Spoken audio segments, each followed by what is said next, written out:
Justice Antonin Scalia shortly before his death, and he says Scalia was fascinated by President Trump and spoke positively about his campaign.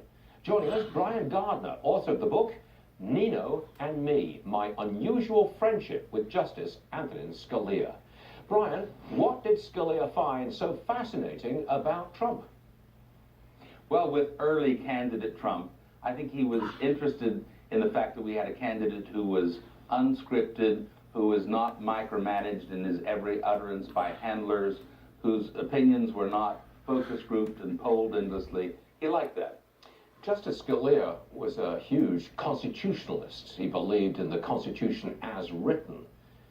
There will be people who say that Donald Trump has no such relationship with the Constitution.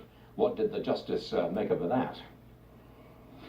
Well, I think he would have no public position on the current affairs of the way the president is perhaps behaving toward the Constitution. And if you asked his friends today, I mean, you'd open it up to the torrent of opinion. He was, after all, Justice Scalia was the most interesting man in the world. I think he was a Renaissance man, but I think it would be idle to speculate. Why do you say it's an unusual friendship that you had with Nino? Well, there was a 22-year age difference between us. On many social positions, my views were rather different from his. But what we bonded over was language, an intense interest in the English language. And that in itself is an unusual basis for a friendship. Can you give me an example? Because a lot of us are, really consumed with the English language and correct use of language. Give me an example. Well, I'm a lexicographer. I write dictionaries. Justice Scalia was a textualist judge, and he cited dictionaries a lot. He cited my dictionaries long before I ever met him. But we would argue about pronunciation. Is it appellee or is it appellee? Or is it lamentable or is it lamentable? And he loved to put questions like that to me. How about grammar? I think of myself occasionally as a grammarian. I try to teach my kids good grammar. Was he a grammarian too?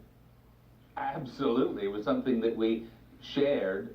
It was everything from word usage, not misusing infer to mean imply, to subject-verb agreement. He wrote the important Heller decision, and in Heller there is a nominative absolute at the beginning of that sentence. It's a mispunctuated nominative absolute, and I recount in the book how we discussed that. He actually missed that in his opinion and regretted that he had done so.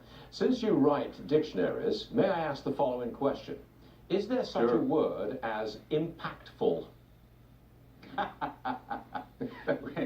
Almost any time somebody asks the question, is there such a word? The answer is yes, there is such a word. We can regret it. I mean, there is a word. It's called a non-word. These words are called non-words. Yes. And one of them is irregardless. That's a non-word. Yes. But it's in the dictionary, but it doesn't mean it's a word that's fit for use.